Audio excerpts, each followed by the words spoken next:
Module 3 covers 3 different classes of compounds: alcohols, ethers, and epoxides. Now, because we are covering 3 classes of compounds, there are a lot of topics to study in this module, including all the topics that I have listed here. After you have mastered all the topics that I have listed in the module, I would like you to take the next step and really ask yourself, why is this so important and what does that mean to you? Let me give you an example of what alcohol means in my personal life. My friend Myung-hee is from South Korea, and we like to share a glass of wine every once in a while.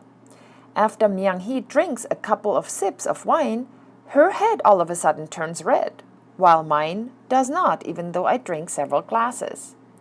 Now, why is that? Well, in the body, there is an alcohol dehydrogenase enzyme.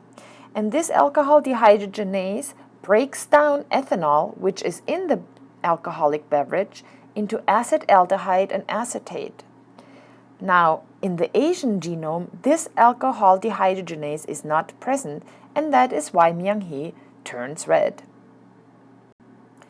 Maybe one day you would like to be a physician or a nurse, or perhaps one day you suffer of asthma or know someone who has asthma. So in the synthesis of bronchodilators, these functional groups of alcohols, epoxides, and ethers are extremely important. So for example, in the albuterol molecule, which is a bronchodilator that is used in inhalers for asthma, epoxides get opened up by amines to make new alcohols. If you're not that interested in medicine or in the synthesis of drugs, you might be more into natural products such as vitamins or perfumes. For example, vitamin A is synthesized by converting this hydroxy group, which is a bad leaving group, to an excellent leaving group with this substance. Followed by a dehydration, you make a new pi bond. Another topic that is covered in your module is how patchouli alcohol, for example, can be synthesized with several steps using these reagents. One topic that is extremely pertinent to the environment as well as our health is epoxides.